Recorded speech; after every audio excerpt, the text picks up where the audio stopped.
181. Yellow Robe Usurpation. When Emperor Kuang of Zhou ascended the throne, he was too young to rule, so the administration was overseen by the chancellors Fan Zhi and Wang Pu. However, the political situation of the later Zhou dynasty was unstable. In the capital, people were restless, and rumors spread that Zhao Kuang was about to seize the throne. Zhao Kuang had been a trusted general under Emperor Shizong of later Zhou, following him in numerous military campaigns and achieving great victories. During Shizong's reign, he placed immense trust in Zhao, appointing him as the commander of the Imperial Guards, a position officially titled Palace Command Inspector. The Imperial Guards were the most elite military force of later Zhou. Upon Shizong's death, military power fell into Zhao Kuang's hands. During the Five Dynasties period, it was common for military generals to seize the throne, so it was not surprising that people speculated about Zhao's ambitions. In the year 960, during the Spring Festival, while the later Zhou court was conducting its ceremonial audience, an urgent military report arrived from the frontier. It stated that the ruler of northern Han had allied with the Liao dynasty and launched an invasion of later Zhou's borders. The court officials were thrown into a panic. After discussions led by Fan Zhi and Wang Pu, they decided to send Zhao Kuang to lead the army against the invaders. Upon receiving the order, Zhao Kuang swiftly organized his troops. 2 days later, he set out from Bianjing, modern-day Kaifeng, with a large army. Accompanying him were his younger brother, Zhao Kuang, and his trusted advisor, Zhao Pu. That evening, the army arrived at Chinqiao Post Station, located 20 li, approximately 10 kilometers, from the capital. Zhao Kuang ordered the troops to camp and rest for the night. While the soldiers quickly fell asleep, some officers gathered in secret discussions. One of them proposed, "The emperor is too young. We fight battles at the risk of our lives, but who will recognize our contributions in the future? Instead of serving a child emperor, why don't we support Zhao Kuang as the new ruler?" Everyone agreed with this suggestion. They selected an official to first inform Zhao Kuang and Zhao Pu. Before the official could finish speaking, the eager officers barged in, brandishing their gleaming swords, shouting, "We have reached a decision, Zhao Kuang must become emperor." Zhao Kuang and Zhao Pu were secretly delighted. They immediately urged everyone to maintain discipline and prevent chaos while sending messengers to inform 2 high-ranking generals, Shi Shouxin and Wang Shenqi, who were stationed in the capital. Before long, the entire camp was abuzz with the news. The soldiers, fully roused, gathered outside Zhao Kuang's lodging, waiting until dawn. Zhao Kuang, having had some wine the night before, was sound asleep.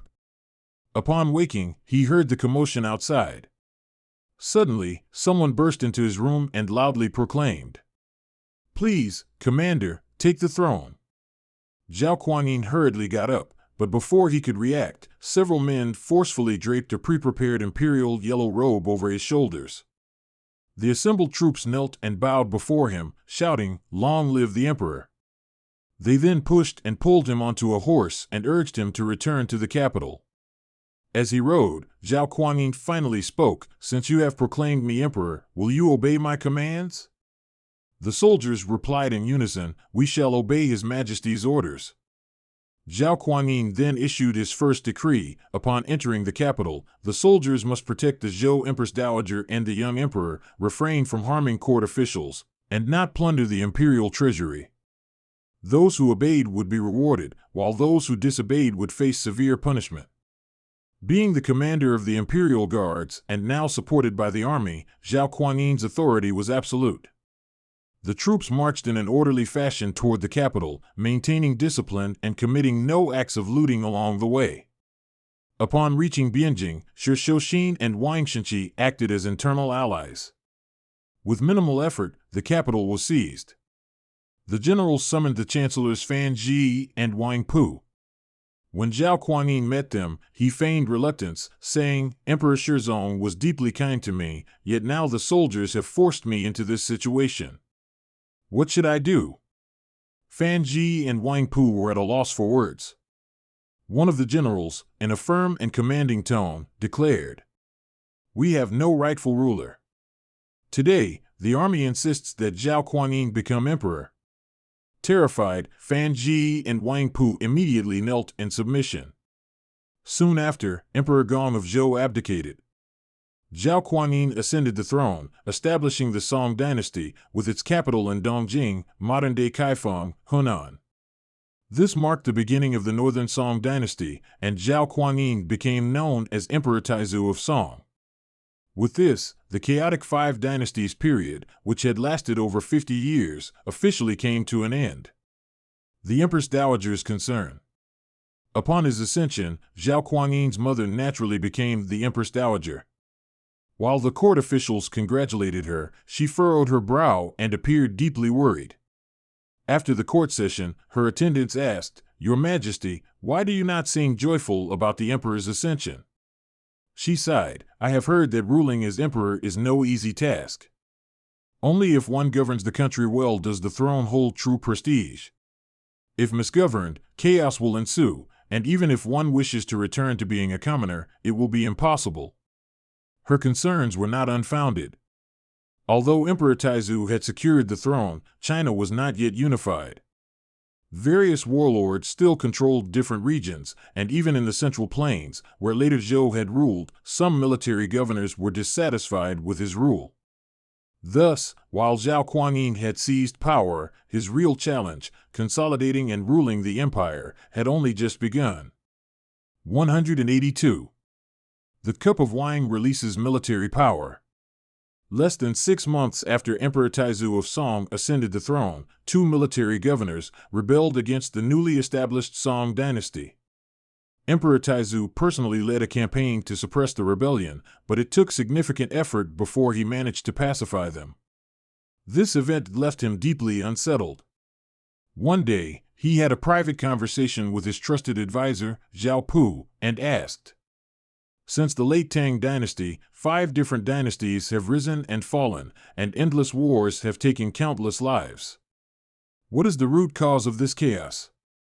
Zhao Pu replied, "The reason is simple. The country is in turmoil because the power of the military governors is too great. If military authority is centralized under the imperial court, peace will naturally follow." Emperor Taizu nodded in agreement, impressed by Zhao Pu's insight. Later, Zhao Pu advised him again, saying, "The Imperial Guards generals, Shi Shouxin and Wang Shenqi, hold too much military power. It would be best to transfer them away from command of the Imperial Army." Emperor Taizu responded, "You need not worry. These 2 are my old friends, they will not oppose me." Zhao Pu explained, "I am not concerned about their loyalty. However, from my observations, these 2 men lack the strategic leadership needed to control their subordinates. If one day their troops decide to rebel, I fear they may be swept along against their will."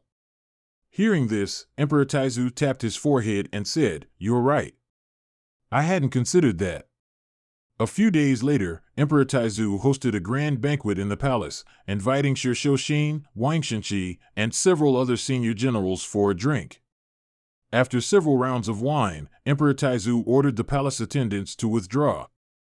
He raised his cup and toasted the assembled generals, saying, "If it weren't for your support, I would not be where I am today. But you may not realize, being emperor is not easy. It would be far more comfortable to be a military governor. To be honest, I have not had a single peaceful night's sleep since taking the throne." Shi Shouxin and the others were startled and quickly asked why. Emperor Taizu sighed and said, "Isn't it obvious? Who wouldn't covet the throne?" The generals immediately understood the implication of his words. Terrified, they knelt and pleaded, "Your Majesty, why would you say such a thing? The empire is now at peace. Who would dare betray your Majesty?" Emperor Taizu shook his head and replied, "I trust you all completely. But what if one day your subordinates grow greedy for power and drape a yellow robe over you? Even if you don't want to rebel, could you refuse?" Hearing this, the generals were horrified, realizing the potential danger they were in. They kowtowed repeatedly, their eyes filled with tears, and said, "We are simple men and never considered this. We beg your Majesty to guide us." Emperor Taizu reassured them, "I am thinking for your sake.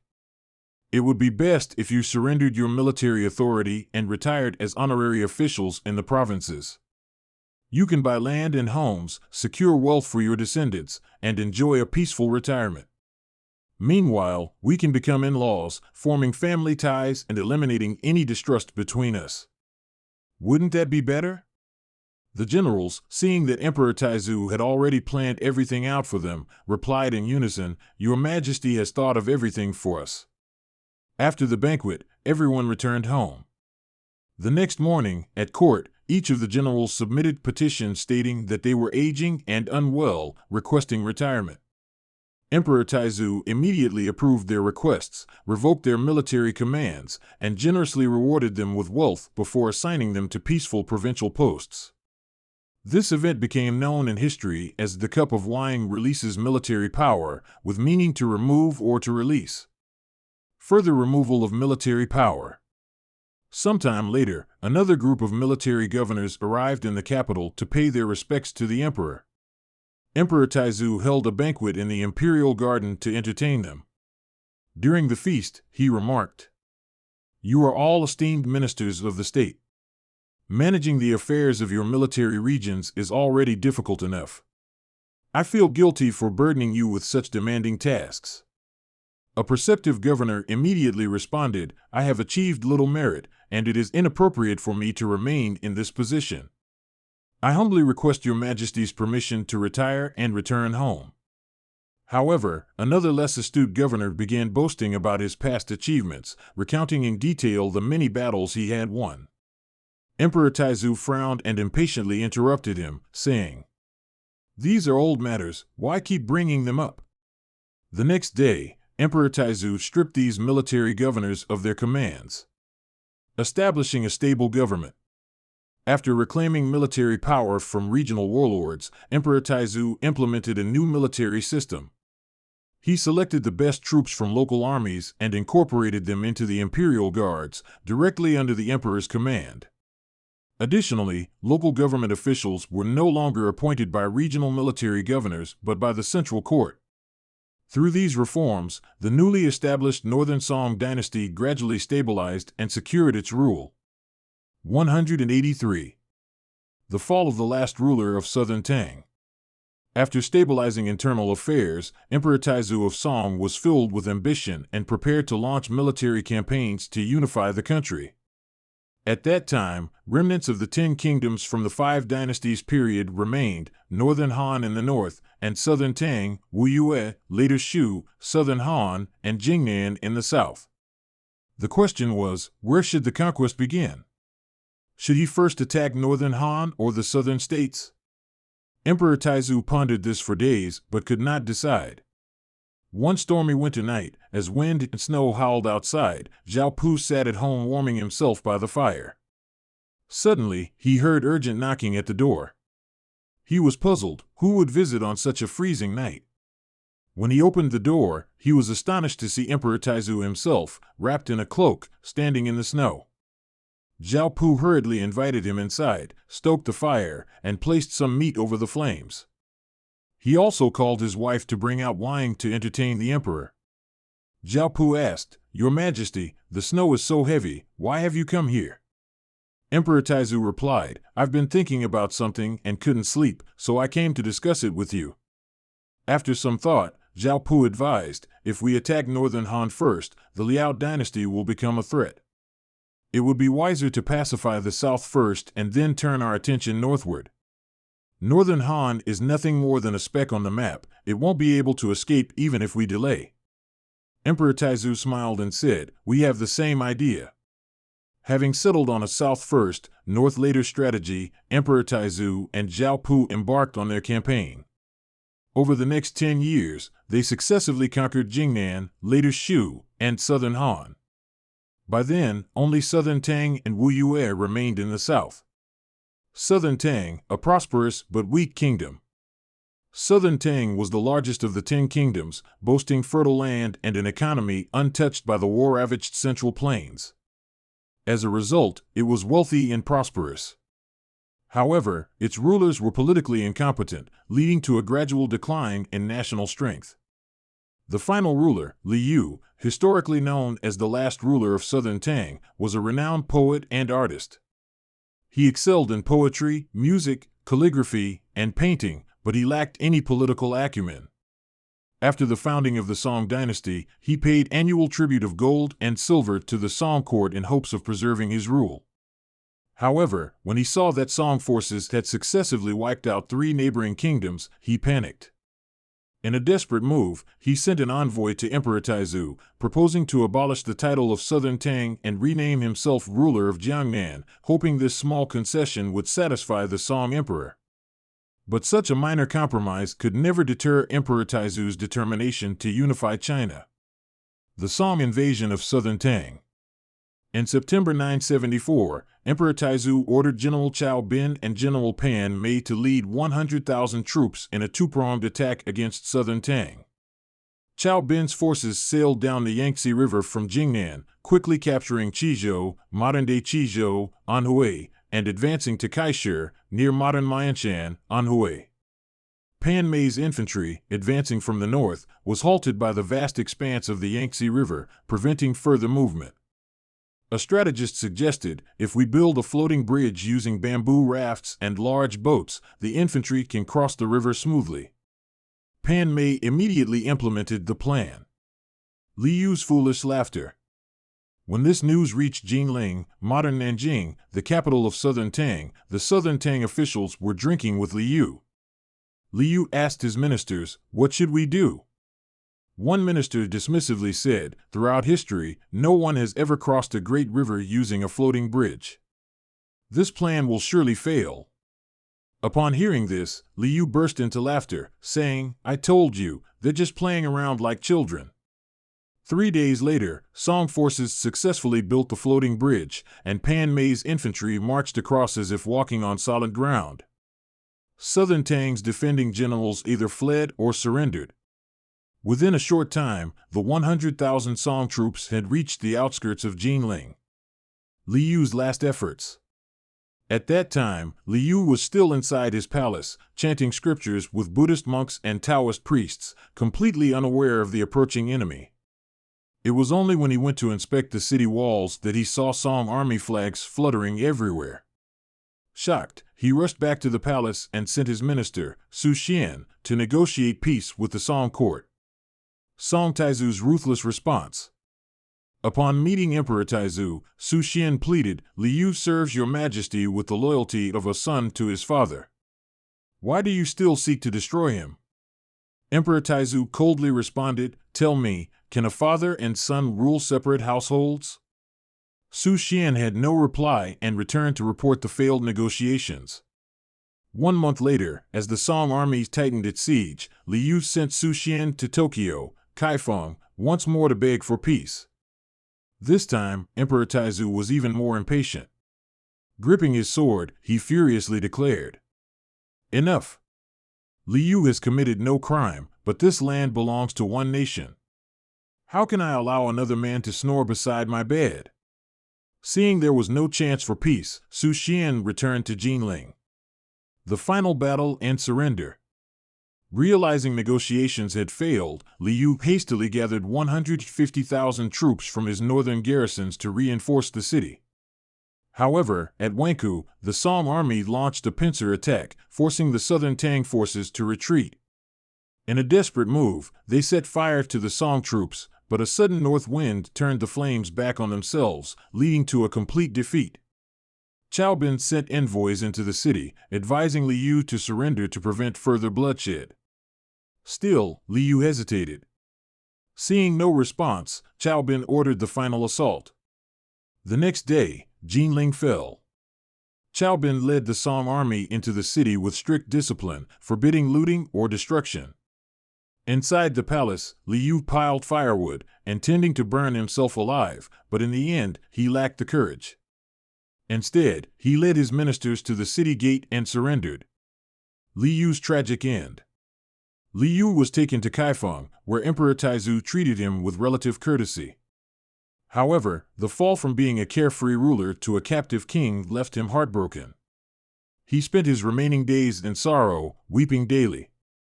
As a gifted poet, Liu poured his anguish into his writing, creating some of the most famous sorrowful verses in Chinese history.